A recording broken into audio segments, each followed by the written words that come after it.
Hey guys, thanks for tuning in for another episode of Regan's Rugby Strength and Conditioning. Got a legendary guest. He said he isn't legendary, but he is legendary. Keir Wenham-Flatt, he's the rugby strength coach. He's given us some of his time on this Wednesday afternoon for me. Tuesday afternoon for me. Tuesday morning for Keir. I got the timings wrong when we even booked it, so you can tell I'm obviously not taking it very seriously. But yeah, cheers for giving us your time, mate. How are you doing? And tell the guys where you are in the world.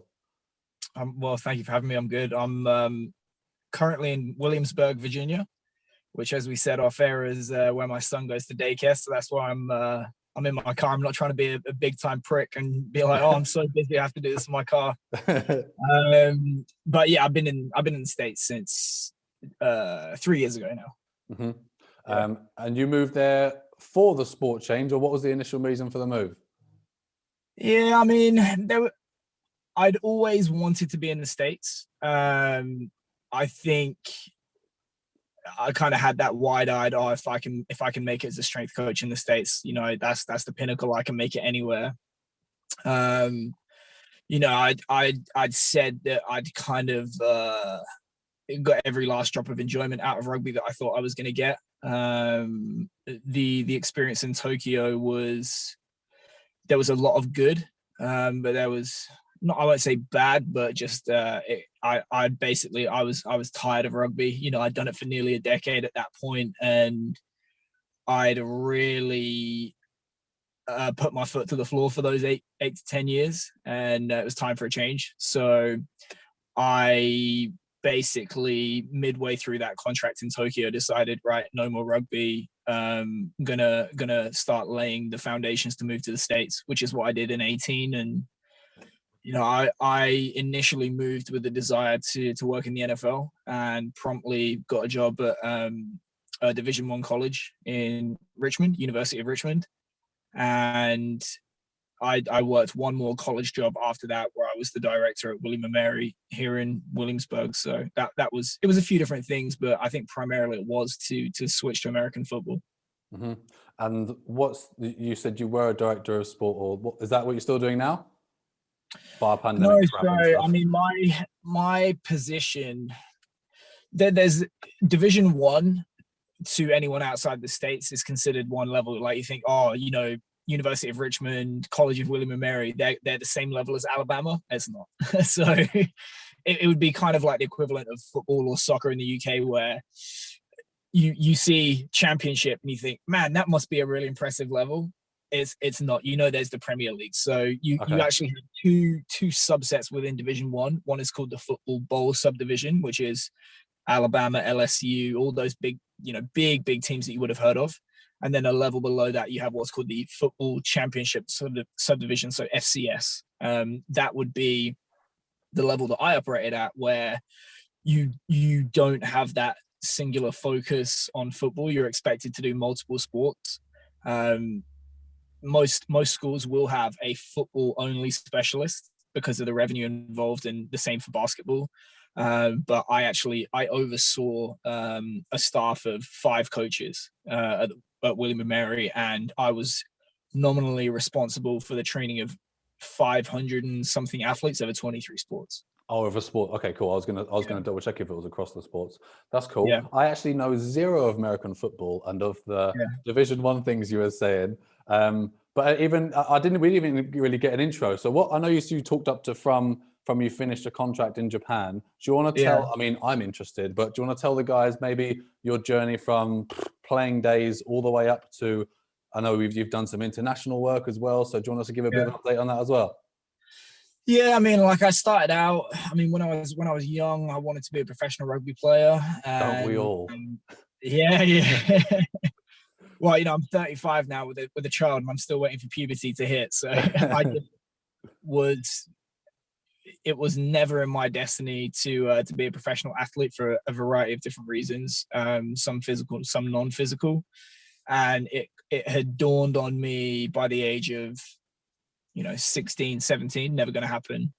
And I decided that I wanted to be as involved in the sport as I could be at the highest level without necessarily being a player, because I didn't want to get a real job, and I didn't want to. It does, eh? Fucking hell. Yeah.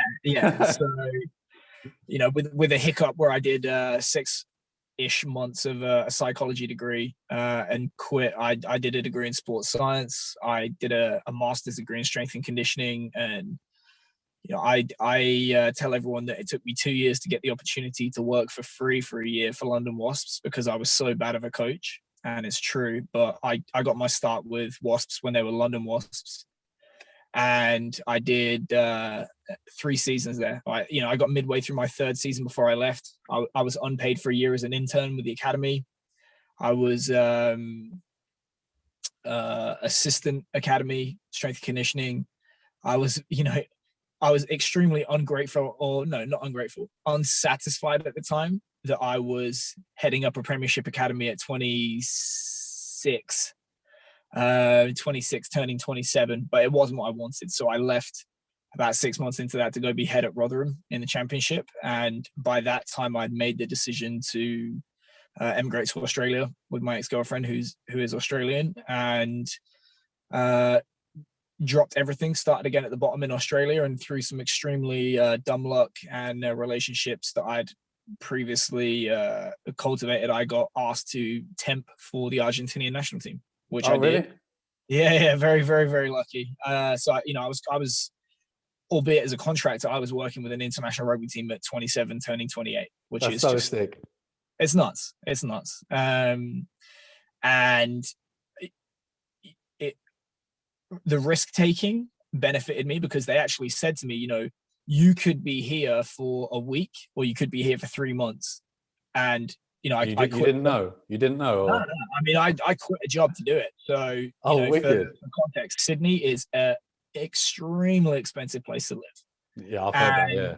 I could have kneecapped myself financially by going out there, but my mentality was, once it's on my CV, you can't take it away from me. So I did that, and I ended up being there for 3 months. It went well, and that led to me being asked to apply for the head of academy with the Sydney Roosters in the NRL, which, in terms of rugby of either code, it doesn't get much bigger in Australia. And again, more dumb luck.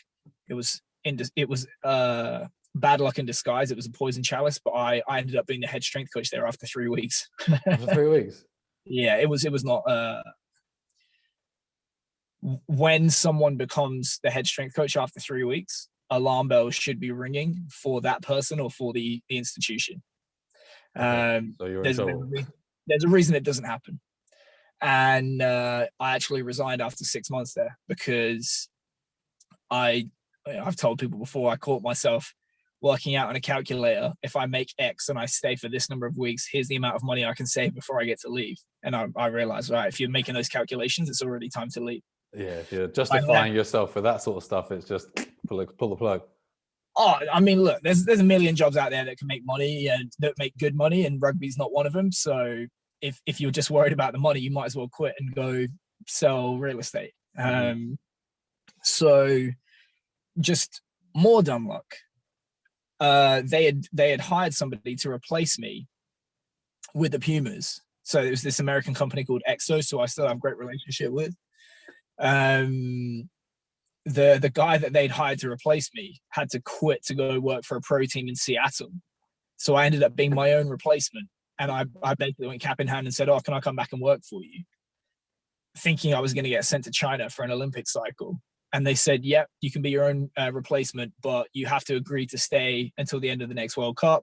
If the All Blacks offer you $1 million, you have to say no," and blah, blah, blah. And then I stayed, and, when I temped for them, we lost all 6 in the championship. Just shit year. The next year, we lost 5 in a row, and then we beat Australia in Mendoza.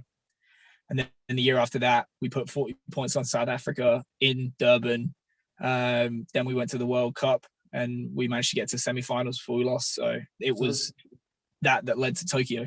The second time must have been a few years. Sorry, I don't really know specifically. You were there for 2 years when you went 14, back. So I was the kind of temporary guy in 13, and then I was on the ground seriously 14, 15, and I'd actually agreed to stay because there were a number of things that were going on within the UAR and all of them came true, because basically Argentinian rugby is a dictatorship run by Augustin Pichot, and he for all the negatives associated with that, he is extremely motivated, smart, and ruthless in pursuing his vision. And that's why I would say a huge amount of the success of Argentinian rugby is related to him.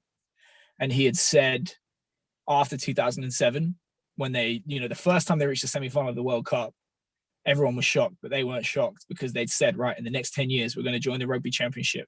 We're going to turn professional, and we are going to join Super Rugby. And all three of them happened, and they made the final of Super Rugby within 3 seasons. So knowing that this was going to happen, they'd asked me to actually be the performance director overseeing everything. So the Pumas, Super Rugby, the sevens, the women's, the 20s, and I would have been doing that at like 30. And I'd agreed to do it. But then there was some contractual stuff with Exos where I couldn't do it. And that's how I ended up in Tokyo. I think that story is really important to have like big long-term goals that like may be seen unattainable, but as long as you put the steps in place, like you might not get every single one you set. I don't know about these guys, but setting big long-term goals, like 5 years ahead or whatever, either performance-wise or in your life, what you want to do, like that's a good exercise to do, because there's somewhere you're slowly chipping away, and you look back like 3 years ago, shit, I was fucking doing nothing or whatever. Well, I mean, he's an obnoxious American entrepreneur, but if you ever look at Gary Vaynerchuk, he calls it clouds and dirt. So there's that dichotomy, when you are running a business, for example, or if in any large project, you have to have the vision to be audacious enough to say, all right, here's 3 or 4 outrageous things that we're going to do, because if you're a technician and you're concerned, just with the day-to-day detail, you can lose sight of that objective and be working towards something that isn't audacious. The same token, if you're always looking to the horizon and these audacious goals, you can get intimidated by the size of the project. And in reality, it's one foot in front of the other. One thing that I've always tried to ask myself and my staff is, what's one thing that we can do today to be a little bit better than yesterday? Because as you mentioned, if you rack up a decade of those in a row, you look back and you're like, wow, I can't believe we did that. But you need to be able to switch between those two modes. Or if you're definitely in one of those modes, you need to surround yourself with people that complement that. Yeah, it's wicked. I unintentionally, I didn't realize I maybe do that myself. My background of my laptop is some year goals next to some daily habits. So like every time I'm looking, I get reminded like 20 times a day, which is cool. And then the Tokyo was something World Cup related, I assume. No, it was not. No. So I'd agreed to do, Super Rugby, move to Buenos Aires, like all that kind of stuff. I'd basically agreed to it. We negotiated the contract. And you've been all over it. It sounds sick, man. All these travel trips as well. So once that fell through, I was basically like a loose end. So I mean, the World Cup was in England, so the guys went back to Argentina, and I stayed in England. So this is start of November, and I by then I needed a break. Because at that point I've been working like 5 years, and I think the longest break that I had was 3 days. So I took some time off, and then I got asked to sign for Ealing, by a coach that I'd previously worked with, and I'd agreed and signed the contract to start in May. And then I interviewed for this job in Tokyo, and they offered me 3 times the money. They offered me 180 grand after tax per year. I rang up Ealing. That? Yeah, I rang up Ealing. I said, if you can't match this, and they couldn't. If you can't match this, I'm going to ask for a release. And I tried to be nice about it. I said, if you shit on this, don't think that you're going to get my best effort. And, I think it's probably in everyone's interest if you let me go. And they let me go. They were very polite about it. They let me go. And I moved to Tokyo in April of 2016. And that was which role or life? I was head of strength and conditioning for Toshiba Corporation. Is that a club? I don't know anything about those rugby there. The way Japanese rugby works is the reason the money is so high is because in Europe, Australia, New Zealand, South Africa, the club is business. So it really matters if you sell jerseys, TV rights to people come to the games. In Japan, it is just a corporate wellness and marketing exercise. Oh, So wow. Coca-Cola has a rugby team and blah, blah, blah. So Oh, really? I didn't even know yeah, that. yeah, yeah. So I work for the Toshiba Corporation rugby club.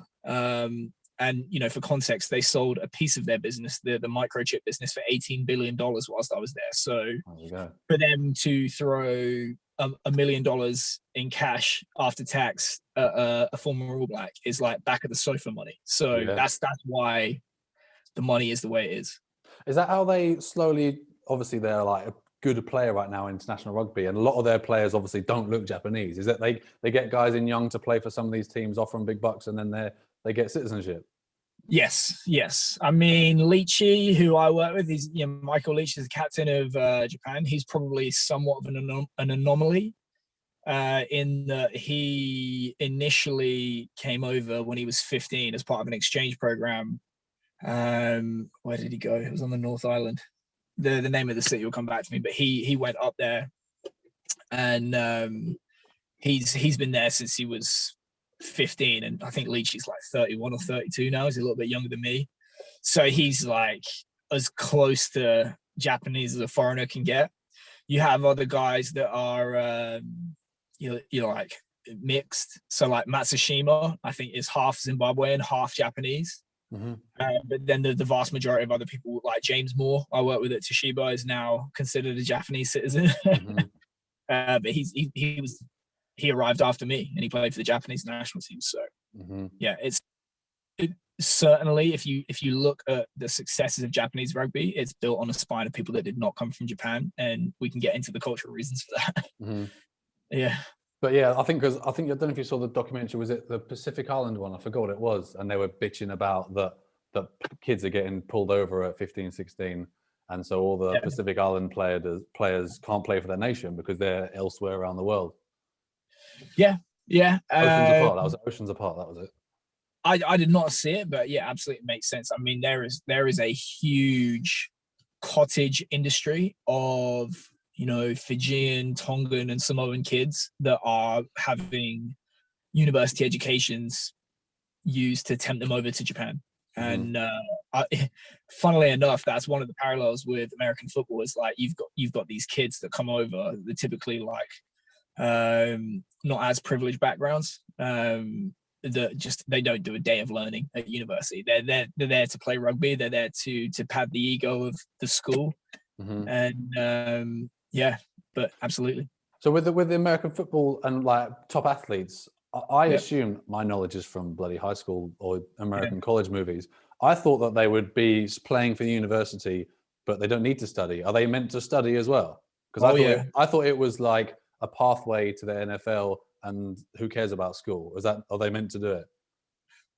They would never say that out loud. Yeah, okay. To the letter of the law, the NCAA is an amateur collegiate athletic association. So you are a student. They say student athlete, student first, athlete second. You're there to get a degree, and you also play football. When you look at the FBS level, you know, University of Texas has this is a university sports team, has a stadium with 20,000 seats, more than Wembley, and they'll turn over $500 million a year. They just paid their head coach $40 million to not turn up to work for a college team. Yes, yeah. Wow. I mean, UT, A&M, they're really, you know, Michigan, LSU, they're very, very outliers. But once you start to get those incentives, people are going to cheat, obviously. So I've literally heard of college athletes that were at college and couldn't read. Really? Yeah. And you know, there are NCAA regulations about hours that you can train them. You can't do this at this time. You can't do this at that time, because it starts to eat into the education. So typically, the dead period. This is why strength coaches can be quite important. Technically, the second the season ends until what's called spring ball, which is, you know, 3 or 4 months, you can't train any football. But I've heard of teams that have done 20 practices in an indoor facility with no access to the public when spring ball started. So you're not meant to, so they can focus on studies. Yeah, and then like off-season training, stuff like that. But I mean, 20 padded practices is probably double the volume, more than double the volume of allowable practice for teams that adhere to the rules. Mm-hmm. So it's a hugely corrupt system. Because American college is the only way for someone to get a pro to get in the NFL or the baseball league, whatever, right? They have to go through a college team. Is that right or no? It varies by sport. So in Major League Baseball, you can get drafted straight out of high school. In basketball, it's called a one and done. So you have to be at least 1 year graduated out of high school in order to be drafted in the NBA. So if you look at like Zion Williamson, did 1 year at Duke and went straight in. So LeBron James is the reason why you can't go straight out of high school. Because remember, Kobe did it, LeBron did it, and it's basically the Players Association for these leagues. When you have a ready conveyor belt of guys coming out of high school that theoretically can take your job, there's a ring fencing by the Players Association to discourage that. Because for real, because when athletes break, and they do, it's much easier to replace than repair. So yeah, we'll get the fresh 18-year-old in. Exactly. So the Ball family, LaMelo Ball, LeVar Ball. So if you read about the Ball family, he just sent his kids to Australia and Lithuania to play pro league out there, and now he'll come to the NBA. So some people try and get around it. In football, it's 3 years. So you have to go, and typically the best players will do what's called a true freshman, where they'll come in and play straight away. Most athletes entering into college football, because you got some guys that are kind of like late puberty, and then you got some fully grown men, because you have 5 years to play 4 years of football. So you could theoretically be coming in as someone who's on the cusp of turning 18, playing against a 23-year-old man. So you have what's called a redshirt year, which is you get 1 free year that doesn't count towards your eligibility, where you can train and basically catch up to the standard required and then play. Is that a better system, do you think, to going pro than maybe what you experienced in other countries where it's just anyone can sign at 17 for a national team? No, it's not a good system. It's it's the same in Japan. East Germans in training call the years of 18 to 23 the flowering of strength. So you will never have a more productive time in terms of physical development than 18 to 23. And if you piss it away, it's gone. The level of training that you see in Japanese universities for rugby, I could shit in my hand and throw it against the wall and produce a better program. I spoke to guys that in season were doing 10 sets of 10 squats, 10 sets of 10 bench, and then any kind of like bodybuilding they wanted, and that was their training session. With the games coming up. Yeah. So,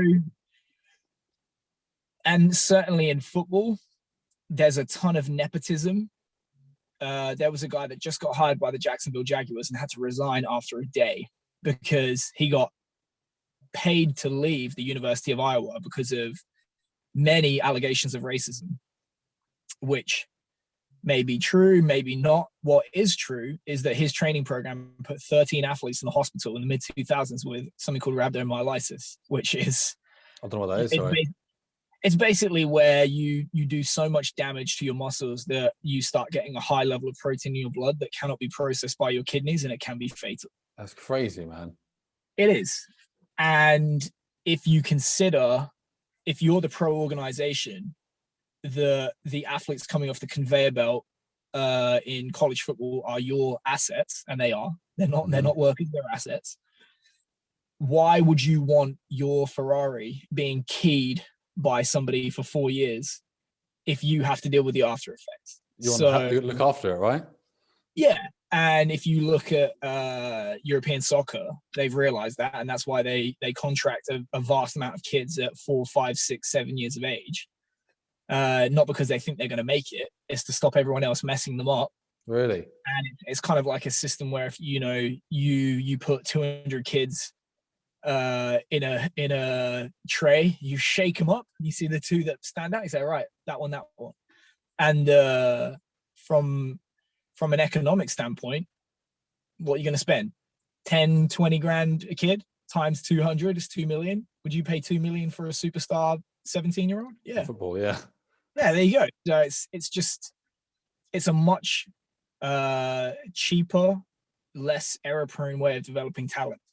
Mm-hmm. Guys, Keir's got all the good stories about national teams and proper like ins and outs of sports. So I hope there's some questions coming up by the end of these. Out of all your places, where's been your best place to live and work? I think they all have they have positives and minuses. Mm-hmm. Japan was money. It's just a different world. There are things that the Japanese do well that I appreciate. Certainly, the work culture is not one of them. From a cultural and kind of like a family standpoint, Argentina was untouchable. From a standard of life, like you can finish work and be, in the sea at Bondi Beach 20 minutes later. Sydney's pretty tough to beat. And Mm-hmm. then I think just in terms of it is very cliched to say land of opportunity, but America is really one of those places where there's an optimism about the place. And the way that I summed it up to other people is that, oh, sorry. Getting a buzz there. Yeah, it's got a call coming in. Let me see if I can 1 second, I'm sorry. Yeah, can you hear me? I got you, yeah. Oh, yeah, cool. So I think it's like, if you were to tell someone in England, like, oh, I'm going to be the best in the world, they'd be like, well, hang on, do your time, be respectful, blah, blah, blah. Whereas in America, you say, I'm going to be the best in the world. They say, that's awesome. And then they'll try and sell you a product or service to achieve that. Okay. Yeah. The American way. America is a tough place to be poor. It's a great place to be prosperous. So the value placed on individual rights and responsibilities in America is far more than Europe. And the ceiling is taken away as a result, but there is a much higher cost associated with that. Mm-hmm. You would not want to be poor here. Mm-hmm. Yeah. Cool. One of the things that we mentioned a while ago, I'm going to try and bring back for you, was when you did all of your masters, did your degrees, and then you were volunteering. I think that's something that you actively are trying to change now with stuff like the Rugby Strength Network, Rugby Coach Network, Strength Coach Network. I got there in the end. Strength Coach Network, and it's very hard for someone who's studied for 4 or 5 years, and then they're expected to volunteer for 2 years, and then maybe get paid. And that's something that you're actively trying to change now, right? I am. I think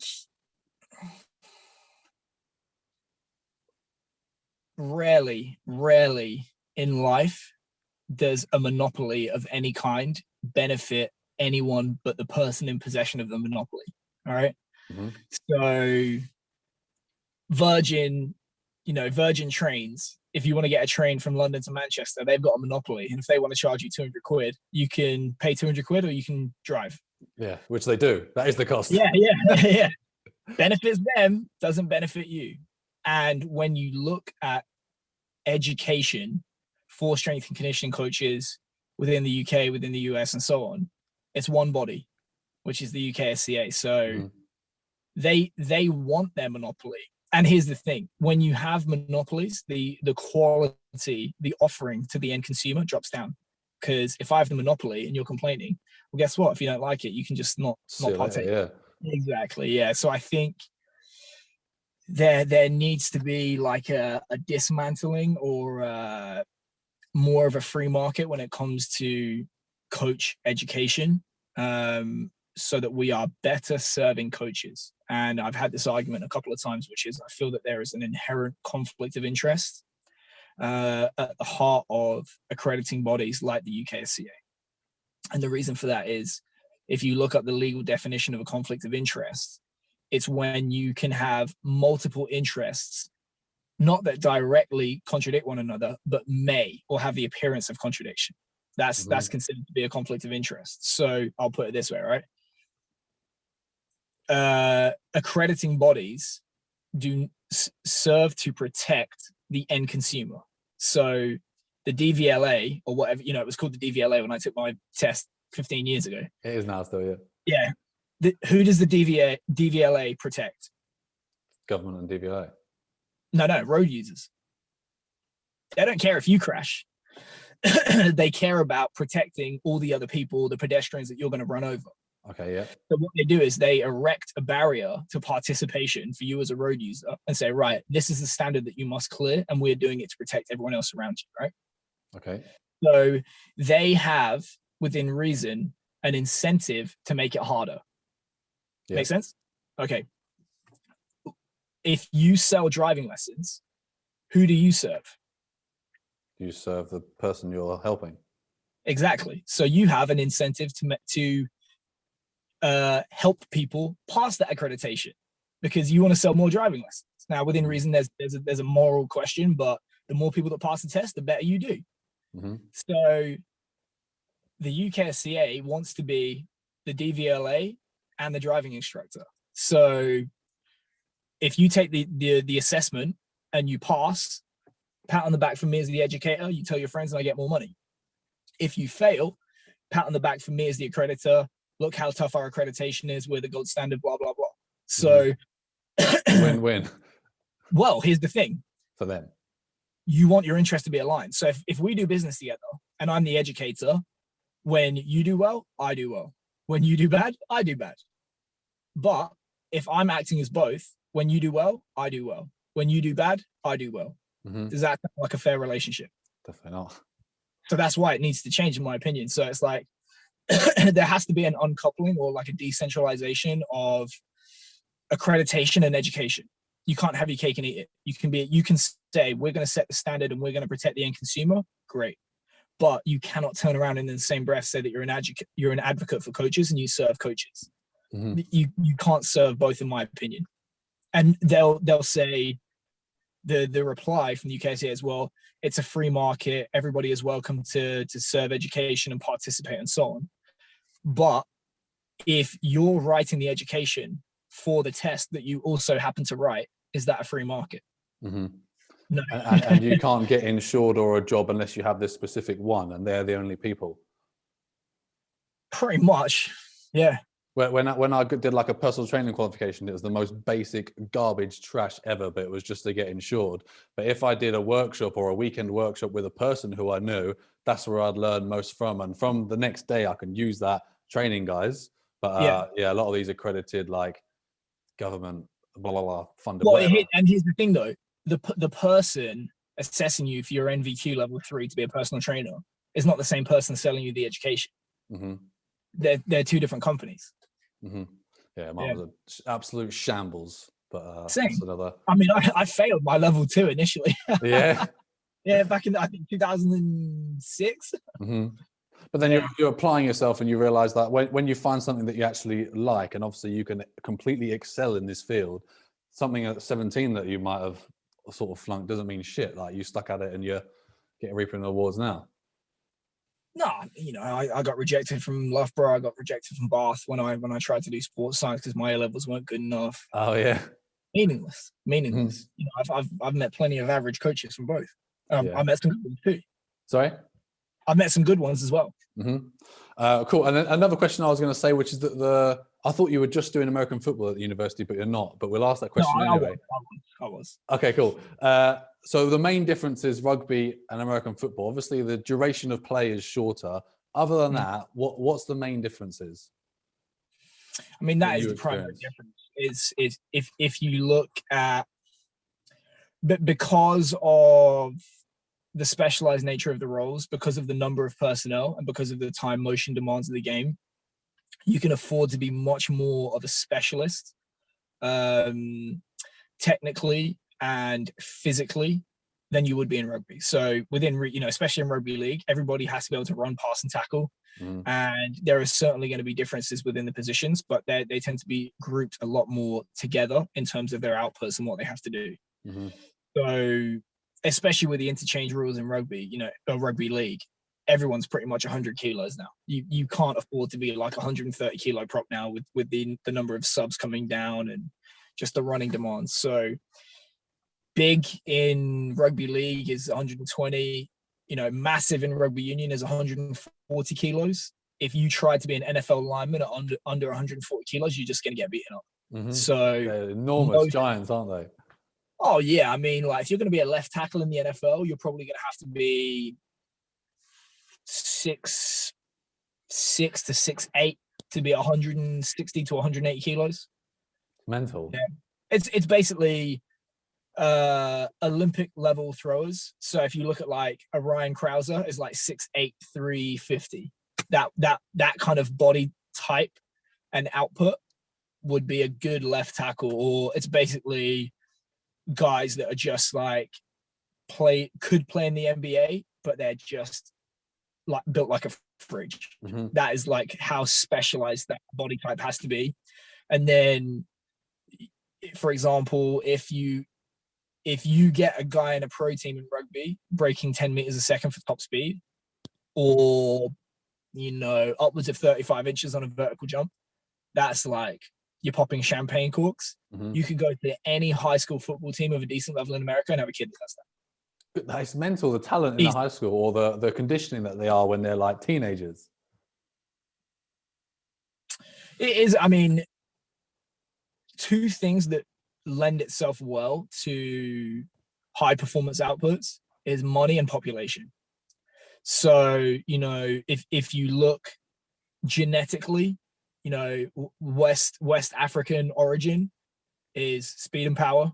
You have a big black population in the States compared to England. I think England is around 2% black, America's around 12%. You have a real big cultural affinity for football and basketball amongst the black population. And then there's millions and millions and millions of dollars on the line if you make it. And when you pair that with a population of 300 million people, you're going to get some elite performers. So you think it might be just from numbers and sort of the rewards of it? You think that's why the funnel, you get so many more on the top that could be these elite level? Oh yeah, certainly. I mean, and that's actually what makes the All Blacks more remarkable. Yeah, because even if they are stealing from all the islands, you're still looking at a population of half the size of Tokyo. Mm-hmm. New Zealand is 4 million people, Tokyo is 20 million people. So it's remarkable, but it's the culture and pushing your best athletes towards that sport. Rugby in New Zealand basically operates within a vacuum. So if you have the best athletic talent of anyone in your country in New Zealand, you're going to be a rugby player. If you're in England, you're going to play football. So if football didn't exist, the level of athleticism in English rugby would just go through the roof. Mm-hmm. People can choose. Wasn't like this might be wrong. Danny Cipriani back in the day got offered like cricket, football, and rugby contracts or something. That might be an old fact. Yeah, maybe. I'll give you an example. Craig Pickering, who at one point was the fastest white guy ever, he ran like a 10.13.